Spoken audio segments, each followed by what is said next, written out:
All right, I think we're good to go.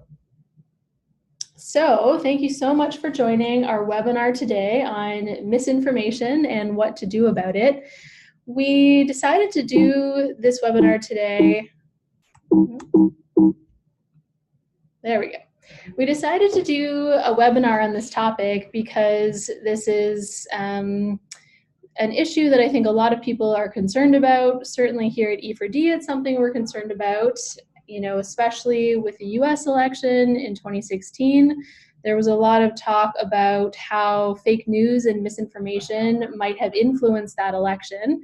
And of course, here in Canada, we have a federal election coming up this year. And so it's certainly timely, and we want to try to do what we can proactively to make sure that the same elements don't influence our election here.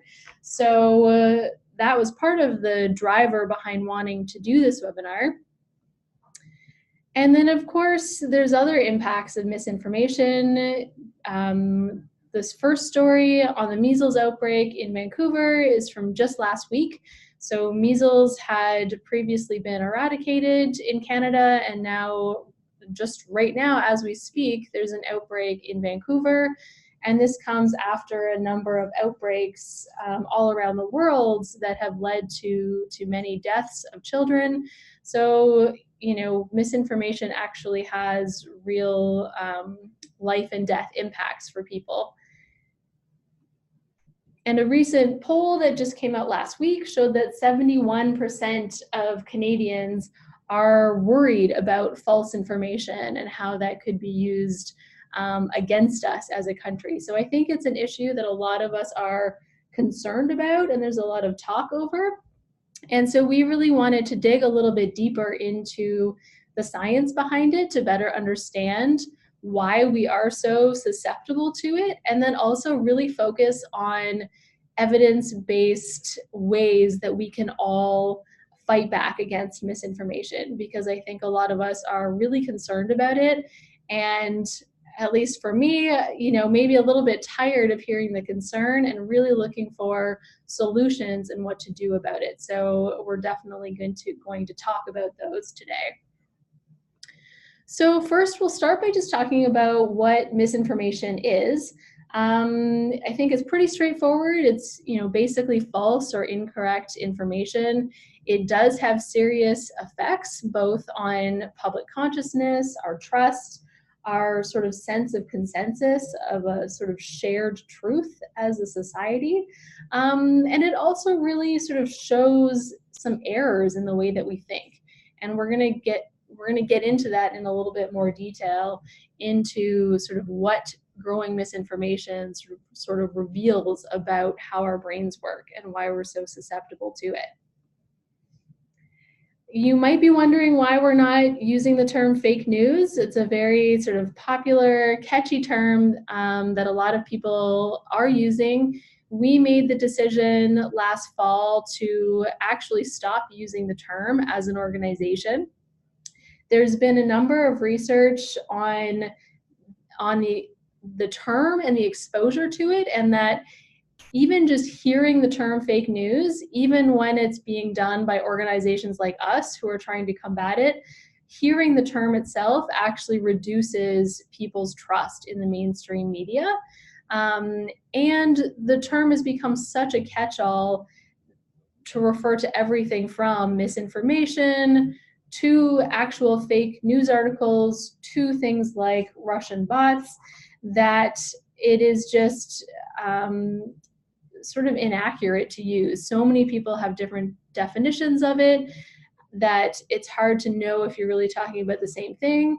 So that, and the fact that we think that the term is problematic and actually increases people's distrust of the media. So we don't use that term, and I would encourage you to think about how you use it as well. And if you do use it, make sure you're using it sort of carefully and only when you really need to, and really think if there are other terms that are better than fake news. So misinformation, we know that it is false, incorrect information. It can be either deliberate and malicious, or it can be unintentional. So there are actually a few different terms that I'm going to clarify pretty quickly. So misinformation, the sort of more specific definition of it is that it is information that is unintentionally inaccurate. So when people get something wrong by mistake and it's not intentional. Disinformation is used for deliberately inaccurate content. And then malinformation is something a little bit different, where it's information that is not inaccurate, but that is released with the intent to harm. So a common example is the release of Hillary Clinton's emails around the US election. You know, the emails themselves weren't doctored or anything, but they were released really with the intent to harm. So today we're going to focus mostly on the misinformation and disinformation. For the sake of ease, we're going to call them all misinformation, partly because when you come across incorrect information, you don't really know the intent behind it. It's hard to know if the intent was to be malicious or not. So I think it is an important distinction to think about that intent aspect, but we're going to use the term misinformation broadly throughout this talk. So I would love to take a minute to hear from you and hear what you think are some examples of misinformation. So I might just give you a minute.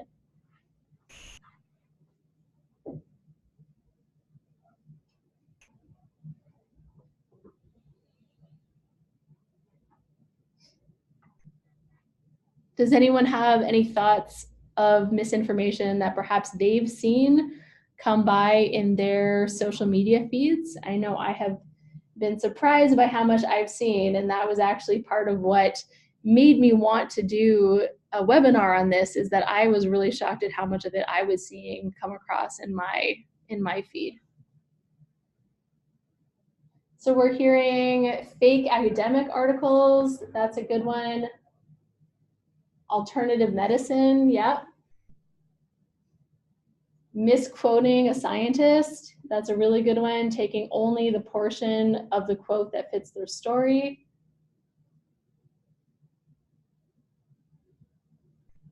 A lot of sort of conspiracy theory type things or in chemtrails. Yeah, these are really great examples, and it shows the variety in misinformation, that there are a lot of different examples. So I'm going to go through a few examples here. So this is a common one that was popular around the 2016 US election, that the Pope had endorsed Donald Trump. This one is false. It didn't happen, but this is a pretty popular example, especially around the US election, that did get a lot of traction, and that polls showed that a lot of people actually did believe this to be true. So it wasn't just that this misinformation got out there, but people actually did believe it. Now here's another one about Donald Trump. Basically a quote from him saying that of a younger Trump saying, if I were to run, I would run as a Republican because they're the dumbest group of voters in the country.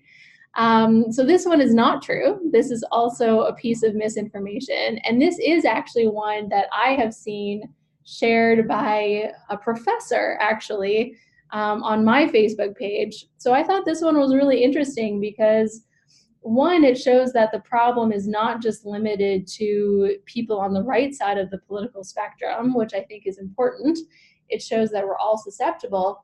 But the fact that this was actually shared by a professor, someone who is highly educated, highly trained, and it really shows that we're all susceptible to misinformation. And you don't have to be sort of ignorant or uninformed to fall for this. We're all susceptible. So these have been two US examples, but of course, misinformation is an issue here in Canada as well. So for those not in Ontario, I suspect the Ontario folks will be familiar with this sort of quote that came out last month. For those who aren't in Ontario, last month our premier said that a carbon tax would cause a recession. And very quickly, I think every economist disagreed with him and said, no, that was not true. There was no evidence that that would happen. So clearly this, and I think this is also an interesting one where it's hard to really prove intent here. Does Ford know that this is incorrect, or does maybe he believe it is true? We don't really know the intent behind it. So it would be hard to classify this as misinformation or disinformation. And of course, as many of you pointed out in the chat box, misinformation isn't just political. I think given the US election, a lot of the focus right now on misinformation as a buzzword has focused on sort of political issues and what politicians are saying. But of course, misinformation goes way, way broader than that. Here is an example of vaccines, and this actually just came out today. A new poll that said a third of Canadians say the science on vaccines isn't quite clear. So, we do know that misinformation goes far beyond just political issues. So, another question for the chat. I would love your take on what are some of the ways that misinformation is formed and spread. So who's putting it out there, who's creating it, and how is it gaining traction?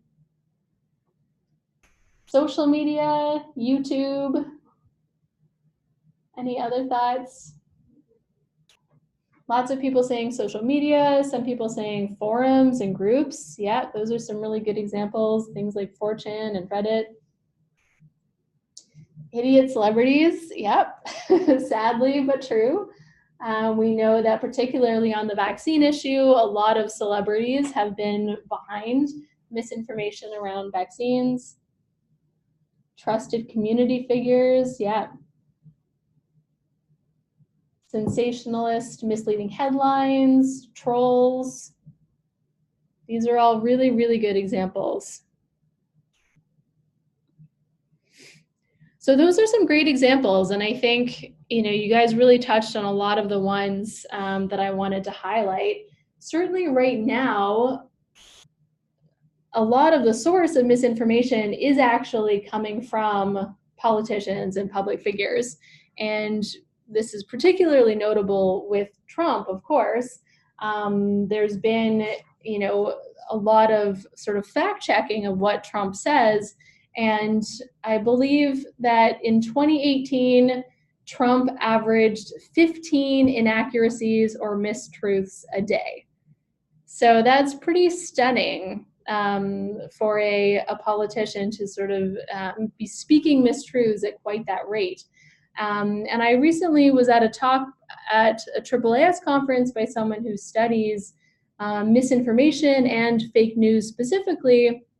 And their conclusion, actually studying fake news stories, was that misinformation coming directly from political figures has much more of an impact than actual fake news stories.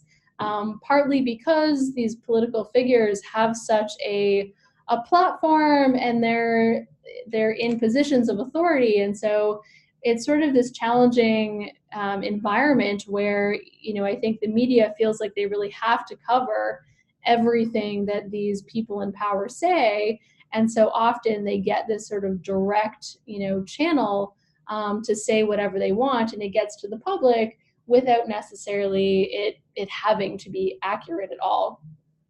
The media is another good source and an important source to talk about here. So this can be, of course, sort of fringe outlets that are notoriously biased, so things like The Rebel and Breitbart in the US, but it can also be mainstream media as well, who sometimes make errors. So there was a lot of drama a few years ago over Toronto Star publishing some content around the Gardasil vaccine, and and highlighting some issues with it. They later pulled the story after a lot of outcry, but then even those kind of things where the story is pulled, then of course still feed the sort of conspiracy theories that, you know, the original paper was accurate and they were pressured to pull it.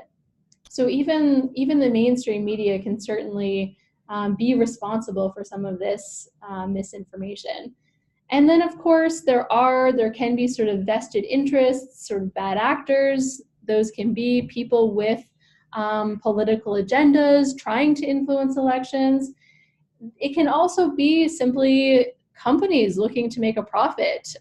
One of the really interesting things that has come out of the US election is that a lot of the fake news actually came from companies that were spreading it just to get advertising money off of all the link clicks. So it was literally just clickbait, and they didn't actually have a political aim in the end. So sometimes it is just, you know, a monetary gain that is the goal and not a political outcome. And then, of course, the spread happens happens on social media, happens by a lot of people, individuals, celebrities. Certainly bots are another issue and a layer on here as well, often responsible for spreading this information, often on both sides of an issue as well. A recent study looking at Russian bots found that they had actually been tweeting on both sides of the vaccine debate, so both for and against. Which seems a little bit counterintuitive. So we've kind of gone over really quickly what misinformation is and where it comes from and how it's spread. I think you've all joined, so you probably inherently have some sense of why misinformation is worrisome, but I think it's worth going over really quickly. You know, obviously for us, we're concerned about the erosion of truth. We're concerned about misinformation undermining our democracy. We're concerned about a lost trust in institutions, particularly with a lot of the misinformation coming from public figures. What we're seeing is sort of a shifting of norms of what is acceptable for public figures. And it's hard to see how we're going to move back to where we were and away from it being okay for public figures to, you know, speak 15 lies a day, essentially, which is pretty astounding. There's also concern here about sort of misinformation begetting misinformation. So obviously believing sort of one piece of false information can already be alarming. But what is, I think, even more alarming is now we're seeing more and more people believing a whole bunch of misinformation that is all connected. And that's sort of how you get to a conspiracy theory, which is a whole bunch of different pieces of misinformation all intertwined into a fairly complex story that is all false.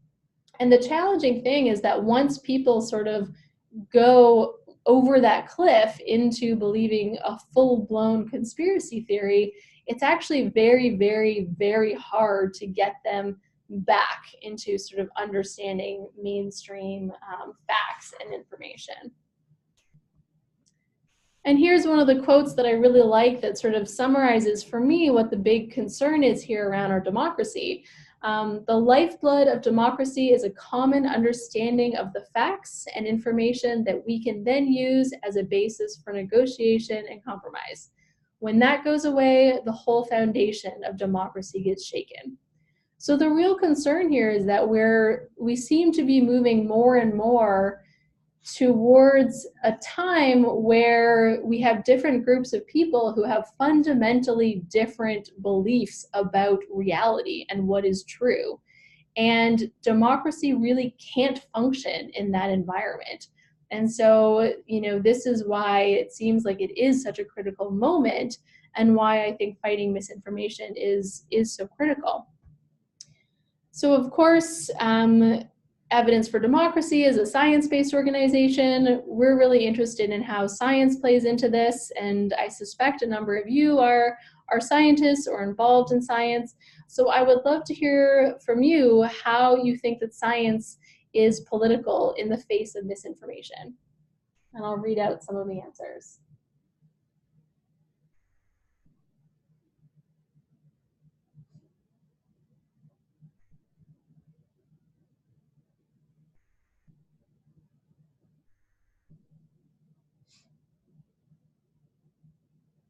The first person says science is inherently political.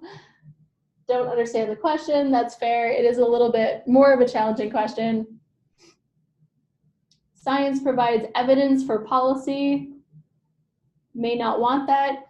Yeah, I think people are sort of getting what we're getting at, and I think the first person who said science is inherently political, that is really what our take home is here, is that, particularly when we are at a time where truth is being questioned and science is very much all about the pursuit of truth and providing unbiased information, that there is no way to get around science being political in some way in this environment.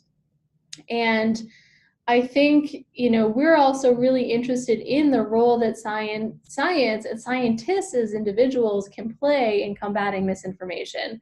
It does seem like we're at this moment where we're almost sort of having a referendum on whether or not truth matters anymore. And I know for me, I think that truth does matter very much. And I think that for most scientists, even though we might not always describe it like that, I think truth is a value for us, and we really hold truth as a top value for us. And so I also see, in addition to science being inherently political, I also really see scientists and researchers as the people who can really be pushing back against this misinformation and erosion of truth. So now I'm going to talk a little bit about the science behind why we're susceptible. Sadly, we are not rational beings. Our brains just do not like to calmly and rationally take in all the facts and evidence and then make a decision. I wish that were the case, but it isn't. Our brains sort of work against us in a number of ways, and I'm going to talk about two of them. There's sort of two competing theories right now. One is the more classic cognitive bias, which I suspect most people will have heard of, and then a newer theory about lazy thinking and how that is impacting us in this misinformation age. So confirmation bias, this is basically the theory that we inherently filter information through our existing beliefs, and we subconsciously add more value and weight to information that confirms our existing beliefs, and we're more skeptical of information that goes against our beliefs. And so, of course, this sort of leads us to finding information that is mostly in line with our beliefs and makes it really hard for us to change our minds because the beliefs are so ingrained. The other theory that is sort of gaining more traction is that we are lazy thinkers. And really, this theory is all about the role that analytical thinking plays in our ability to decipher misinformation. And this research shows that they've sort of tested people on their analytical skills, and people who are better at analytical thinking are better at deciphering misinformation. And that holds whether the misinformation confirms or goes against their beliefs. And so their theory is that, especially on social media, it's sort of a place where we go to turn off our analytical thinking. So if you think of when you come home at the end of a long day and you're tired, and that's when you sort of think, okay, I'm going to spend 15 minutes scrolling social media, at that moment, you've really kind of decided you want to give your brain a break, and you've turned off your analytical thinking. And so then you're really, really susceptible to misinformation at that time, not because of your inherent beliefs, but just because you've turned off that kind of filter that we have. I think this is an interesting theory because it actually shows a bit more opportunity for solutions than cognitive bias does, or confirmation bias, sorry, because there's been some interesting studies that there are ways that social media can kind of nudge us to turn our analytical thinking back on before we're scrolling and taking in information, and that shows that people then have a better time at deciphering misinformation. So some really interesting area of research that we're going to continue to follow. But there are other biases that also influence how we take in information. So societal biases, we are social creatures and we also filter information through a lens of how other people in our community, in our friend groups, in our tribes think about that information. And then, of course, there's also algorithmic biases.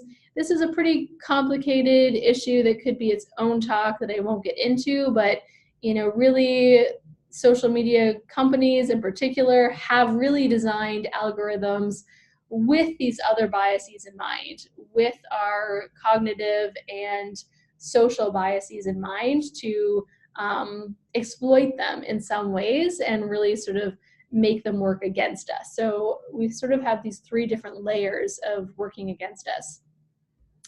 And then some other really interesting science has shown that misinformation is sticky.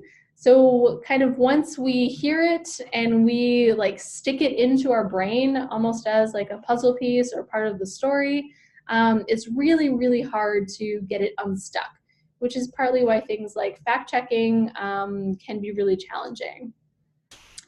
And also, I think this is kind of a good one, but we tend to assume that things and people are true and trustworthy. And so this is also a challenge for misinformation.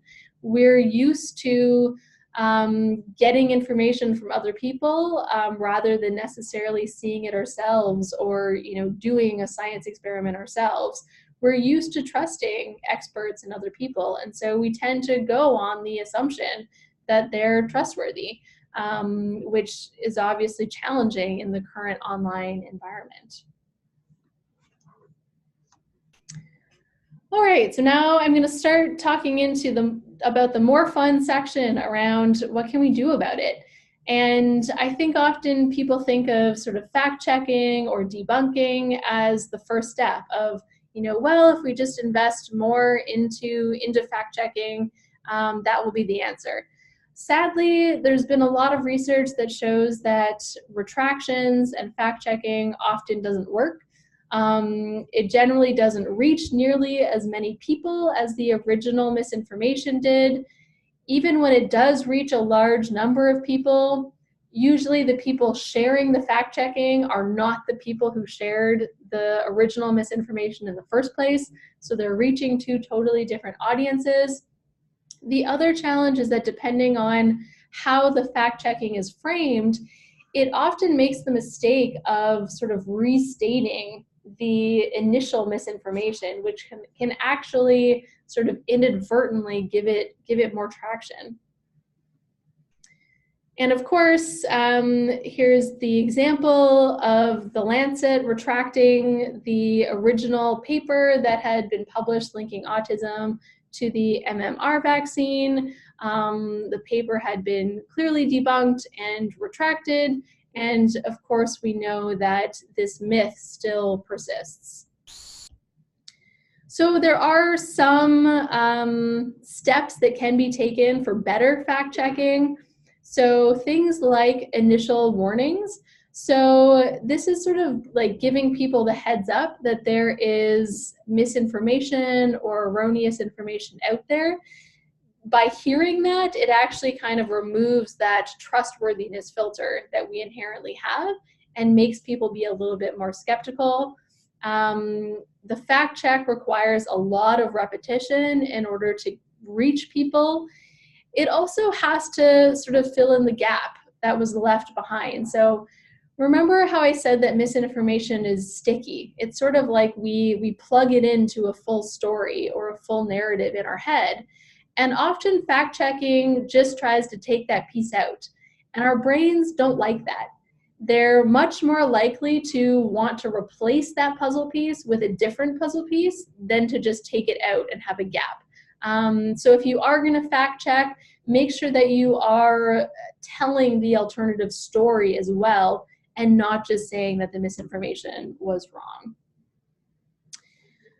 So I also want to talk a lot about what we can do as individuals. And I know that many of you are probably researchers, but I'm using the we here as larger. I think that these are things that all individuals can do. And I do think that, for me, this is a little bit of a piece that has been missing in the misinformation story, is the role that individuals play in pushing back against this. There's absolutely other things that need to be done, like more regulation on social media companies, for example. But I do think that we all have some responsibility in this sort of online information ecosystem, which is very much now our sort of public square where we debate things and discuss things. And so we all play a role in ensuring that our information ecosystem is healthy. So I'm going to talk about some of the ways we can do that. And first, I would love to hear from you for a minute on what are some of your ideas on how we, meaning sort of individuals, scientists, can fight back against misinformation.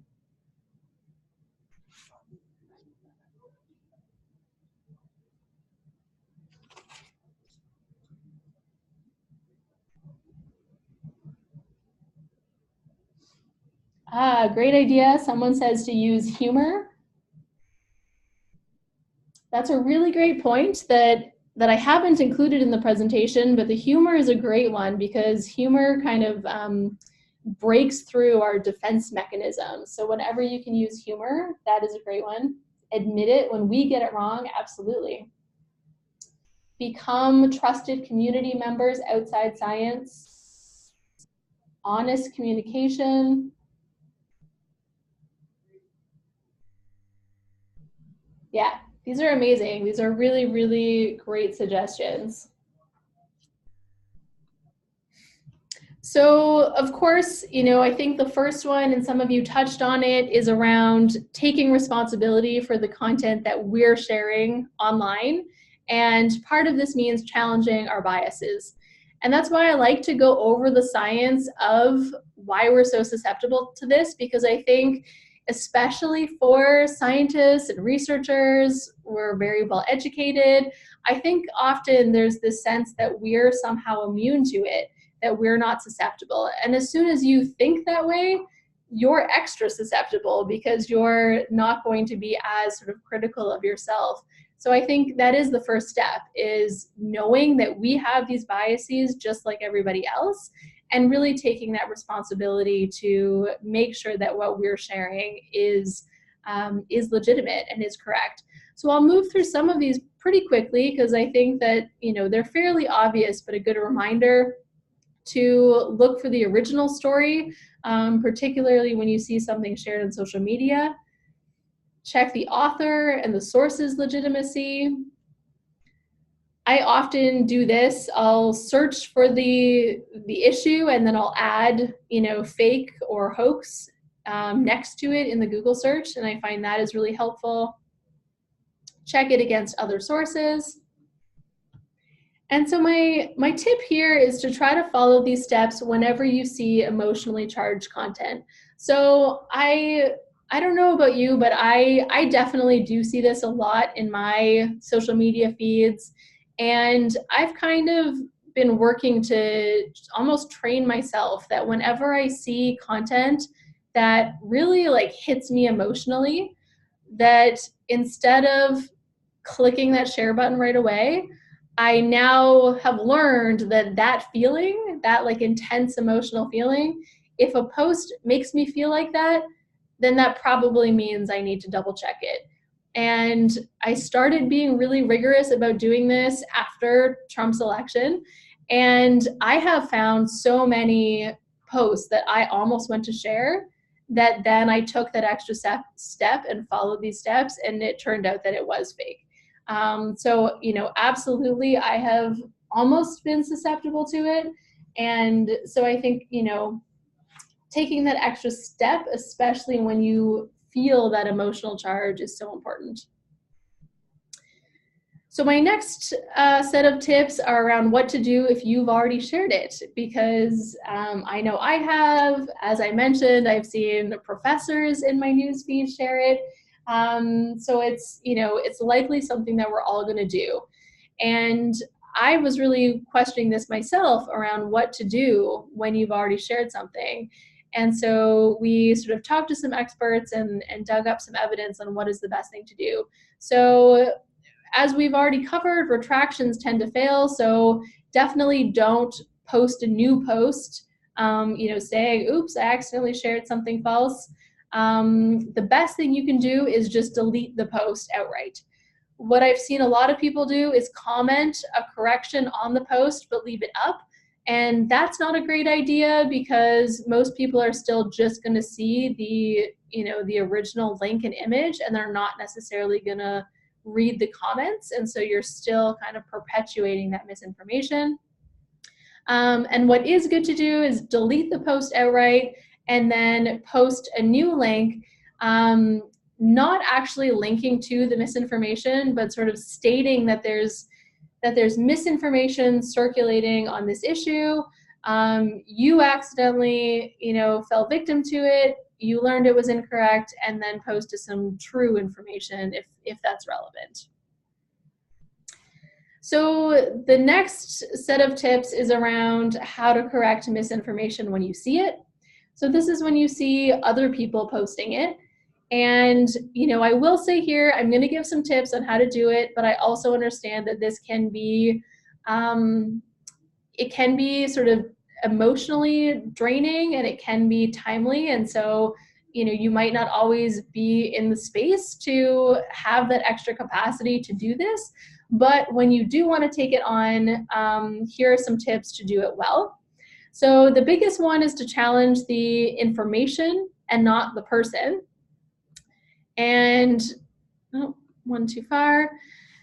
And to give them an out. So there's two things at play here that we've learned from cognitive science. One is that as soon as people feel defensive or get their backs up, they are going to dig in their heels, and it's actually going to solidify their incorrect belief, which is the opposite of what we want to do. The other thing is that our brains really don't like to be wrong. And so if someone tries to tell us that we're wrong, we will try to think of a whole bunch of reasons of why we're not wrong. But there are fairly simple ways that you can frame things to give people an out. So if you frame it around, based on the information you had at the time, like based on information X, you made decision Y. Now there's new information, and so it makes sense to change your mind. You're giving them an easy out, that basically they had wrong information, but the conclusion they came to was fine based on the information they had at the time, but now there's new information, and so they should change their mind.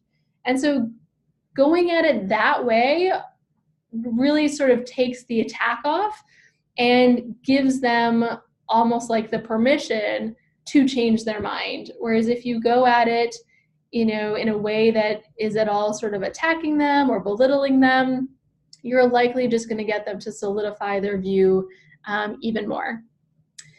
And I also want to add that I think it's worth correcting misinformation, even if you're sure that the person who shared it isn't going to change their mind.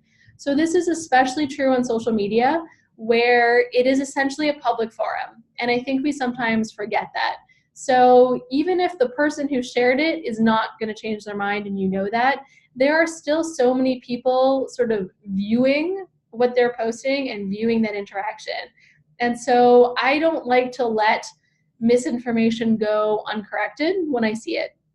So often this could be as simple as, I will comment saying, this is incorrect, it's not true, here's a link to additional information, or, this source is not a valid source of information. So it doesn't have to be time consuming or a full fact check or debunking, but it's at least making it clear for anybody else watching that link that they posted is contested, that it is not inherently trustable information. So the last sort of piece around how we can combat misinformation that I think is really, really promising is some information around the inoculation method. And so, of course, it's great because it also ties in with vaccines, which is such a big part of the misinformation topic. But there's a lot of science that shows that essentially letting people know that there is misinformation on an issue before they actually see it helps them, it sort of readies them to be skeptical when they see it. So, and I touched on this a little bit before, that how we inherently have this trust in the information that we see, whereas it's like if we get a little bit of a warning first that there is misinformation out there on an issue, then we're more likely to be skeptical when we do see it. And this is also great because it doesn't fall into that same problems around repeating the misinformation. So for this method, you don't actually have to even repeat it. You don't have to repeat the explicit misinformation. It's just enough to kind of give people an alert or a warning that there's misinformation out there on an issue. So I think that this is really, really promising as a way to, actually get at combating misinformation. So the last point is to inoculate your circles, inoculate them against misinformation, and get your vaccines while you're at it. So that is the last of my slides. We still have about 15 minutes left. So I would really love to hear some questions from you. Feel free to put them in the Q&A box or the chat box.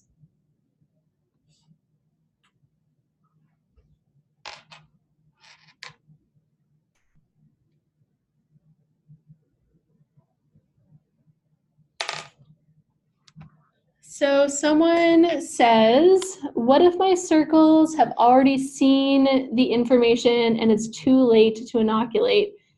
At this point, I'm looking for new friends. Well, I think that is something that we all struggle with, particularly on social media, is, whether or not you just kind of cut ties with people who have differing views. I definitely used to take that strategy, and now I have been less quick with the unfriend button. I do think, particularly in the social media environment, it's really easy to end up with really siloed echo chambers. And so if you're able, I would suggest trying to have some of these conversations. Definitely, depending on the relationship, if you can have them in person or privately through a direct message, that's better. But if they're acquaintances, then I usually just comment on their posts.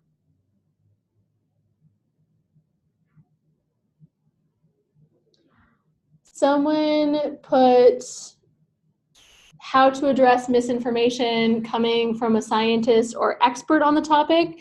Well, I'm wondering here if you mean sort of an expert speaking about areas that are outside of their expertise, because I think that is a growing concern for sure, is sort of people who do have scientific or academic credentials, and then are kind of given a platform, a broad platform as an expert on almost any topic that they want to talk about. So in those cases, I think it is worth pointing out their background and what their actual expertise is, and the fact that they're not necessarily any more qualified than anybody else to speak about the topic that they're talking about. There's somebody who asked about climate news stories, and particularly if it's worth responding to sort of all of the negative comments on a climate news story. That's definitely a tougher one. I know particularly it varies a lot on the platforms, and I know on Twitter, for example, there might be a ton of seemingly troll-like replies. I definitely wouldn't waste the time replying to all of them. Usually I would just, add sort of one link of clarifying information to the thread. And again, it's not because you're going to change their minds, because you're not. It's more for anybody else who's viewing this as sort of a public, a public discourse.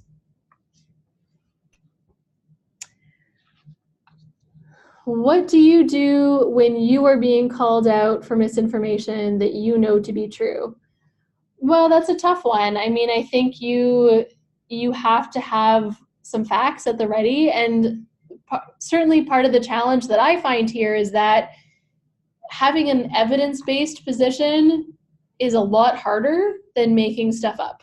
And it takes a lot more time to collect references and get your evidence in order to sort of back up your evidence-based position. Whereas somebody else who is saying you're wrong and combating you with misinformation, that takes no time to make things up, basically. So, you do have to have your evidence ready and be prepared to kind of present it. But there is also the acceptance that not everybody is going to change their mind. And so I think of it, again, I kind of think of it almost as like a spectrum. On one end of it, you have the people who have these very, very deeply held beliefs. And this is partly what I was saying around conspiracy theories. And once people have really solidly bought into these almost, alternative realities, there's almost no getting them back.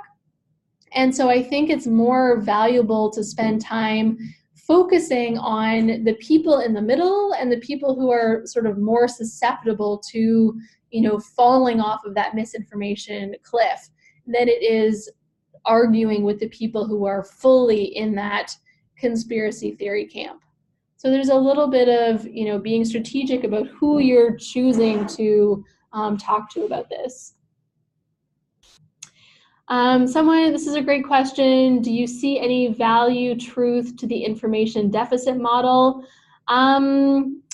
Not really, unfortunately. There's been, a fair bit of study on this that, so for people who don't know, the information deficit model was sort of the older model of science communication that, if only the public had more information, they would make better decisions. They would make decisions that were more in line with the evidence.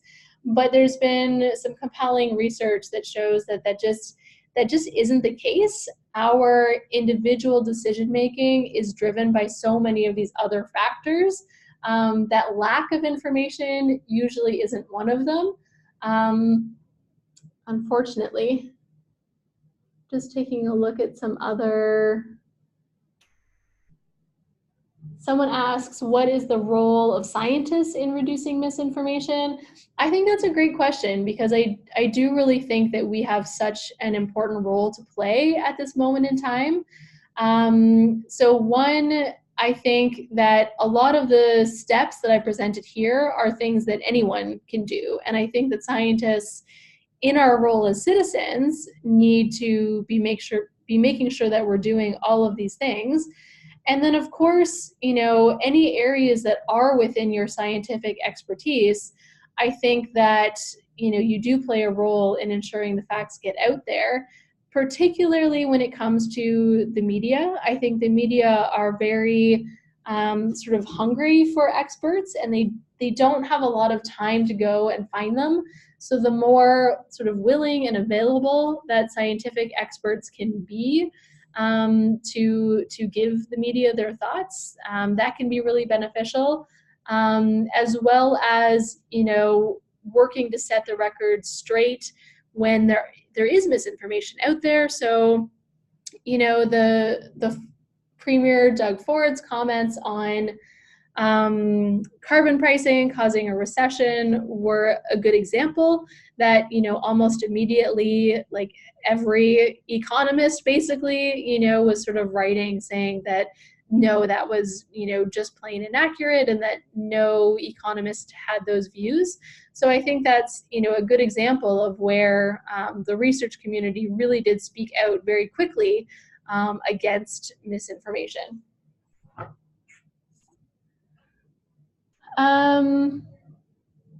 Just trying, there's so many questions, which is great. I'm just trying to figure out which one I will answer next. This is a really good one, I think. How can I give people an out when the information I'm referencing was always readily available? I think that's a really great one because I think especially as scientists, it's our sort of first reaction to say, to feel like saying, well, the information was already there. You should have been doing your job to inform yourself.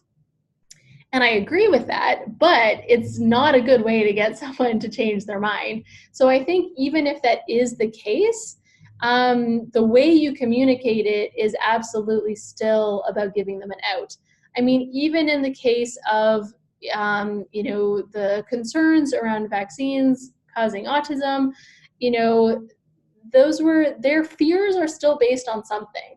And so I think you can still validate where they're coming from and that their fears were valid.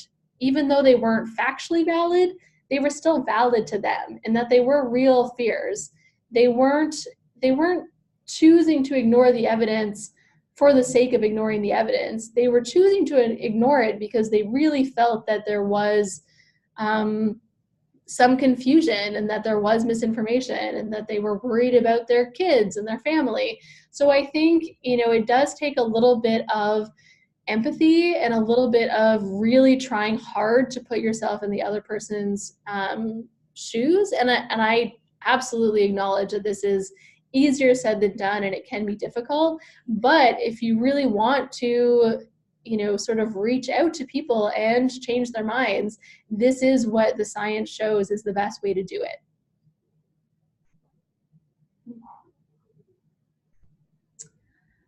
Is there more misinformation or disinformation, and how much does the distinction matter practically? I think that's a great one, and I think it's really hard to decipher. I think that in this age, there is a lot more disinformation than misinformation, but because it all really hinges on intent, it's very hard to sort of prove that one way or another. And so it's sort of, assume misinformation until proven guilty sort of thing, I think is maybe my approach. Because again, it goes back to intent, and it's very hard to know, much less prove someone else's intent. So I think it is a hard distinction that it's really hard to know. But in practice, they can both have the same negative ramifications regardless of the intent. But obviously it is more concerning if there was an actual intent there to mislead than if it was accidental. I'm just taking a look. Someone asks, are there scales to misinformation, or is this black and white? There's absolutely scales. I shared that one example of some misinformation that, a professor in my Facebook feed shared about, a young Trump sort of saying that Republicans are stupid. I mean, was there much negative outcome to that being retweeted or reshared? Maybe not. I mean, it was, really just certainly in that case, likely people who already didn't like Trump who were sharing it, so it probably wasn't going to change anybody's mind. But then you look at something like misinformation around vaccines that, is literally costing people their lives based on misinformation. So there is absolutely a scale to it of severity. But I also think, particularly for me as a scientist and someone who really strives to be evidence-based, I really want to make sure that the information that I'm sharing is factual, even if it is something like, a somewhat meaningless photo of Trump.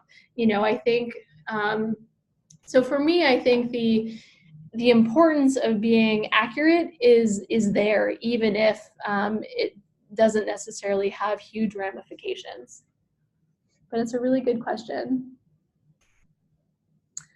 Someone asked a great question around, do I think most misinformation in Canada originates within the country or from another country?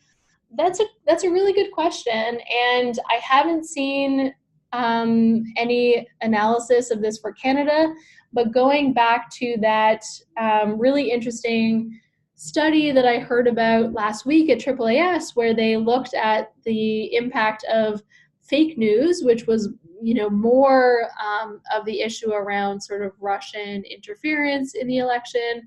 A lot of the fake news stories were originated outside of the US. And their conclusion was that the misinformation coming directly from US politicians had a much greater impact than so-called fake news coming from other countries.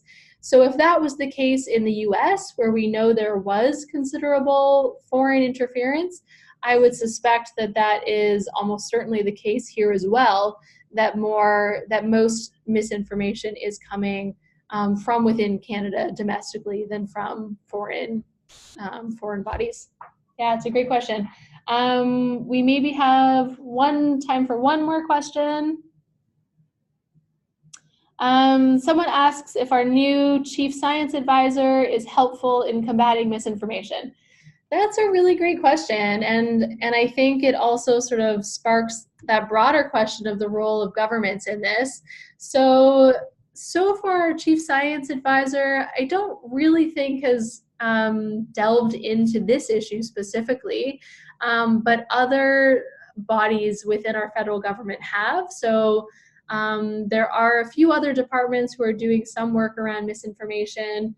They have announced some funding recently for things like digital and media literacy. They've also are putting a little bit of additional sort of regulations on social media companies around making it more transparent to show, particularly when political parties are paying for social media ads, there has to be some transparency there. So it's definitely on their radar. I think that there is a lot more that they could do, but it does seem to be on their radar, which is great. So I think that's it. We're gonna have to wrap up because it is 3 o'clock. But this was really great. I really want to thank you all for attending and staying with us for the full hour. It was such a great discussion. We're gonna go back and look at the chats again because that was a really rich discussion that we'll incorporate into future webinars, and we will also be sharing the slides and a recording of this with you shortly by email, so you can watch it again if you like, or share it with your colleagues, and we probably will be running it again in the future. So with that, I just want to thank you again for tuning in.